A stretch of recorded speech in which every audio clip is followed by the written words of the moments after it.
In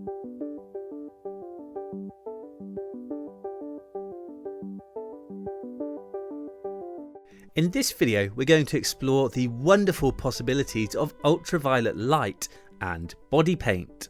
As anyone who's ever been clubbing will know, ultraviolet light makes certain things glow. To the eye, these kinds of lights appear to emit very little light. That's because the bluish UV light is at the limits of the visible spectrum, and much of the output is invisible. However, the UV can cause white or neon colours to produce visible light, giving it the glowing appearance that looks so incredible when used in combination with body painting. It's best to apply the UV paints under a UV light so that we get a good idea of how the paint will look. Our makeup artist Amelia used a variety of brushes to paint our subject, Boo. Dedicated UV body paint can be bought online for around a tenner and applied however you choose.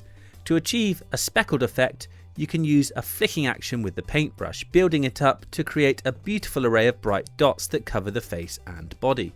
Some colours work better than others. The blue colours can go very white and blow out easily, so use these sparingly. We found that the oranges, reds and greens worked particularly well. Eyes can come out as slightly disturbing black holes in UV portraits, so it can also look good to try using fake lashes painted with UV mascara. As for the lighting setup, I'm using two UV LED battens to illuminate our model. I hired the lights from a party company for £20 each. If you want to buy your own UV lights, then there are lots available online, starting around £20 for the smaller units. UV light can be damaging to eyes and skin, so prolonged exposure is unwise. Take care not to look directly at the lights and use UV blocking safety glasses when preparing your subject for the shoot. These kinds of lights typically have a low output, so from a shooting perspective the main challenge to get over is the low levels of light on a shoot like this. We need to set up our exposure accordingly with a high ISO and a wide aperture.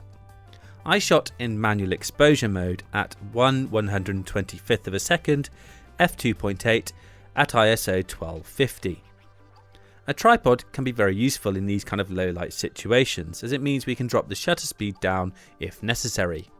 Whenever we shoot in low light, motion blur caused by the relatively slow shutter speeds can be a problem.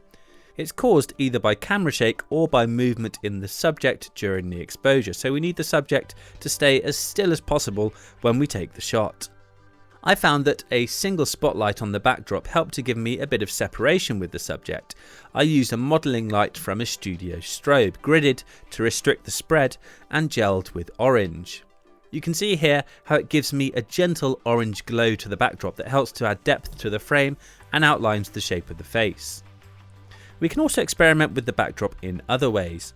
I asked Amelia to paint a piece of black card and then wave it around in front of Boo as I shot, resulting in an interesting blurred backdrop. It's worth experimenting with different angles and lenses too. The glowing paint can look just as good when captured as out of focus bokeh. A high angle here lets me focus on the lashes and blur the body.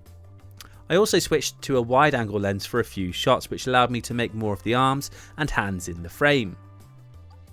So that's all there is to it. With a few simple bits of kit, some UV paint and a willing subject, you can create all kinds of amazing glowing portraits.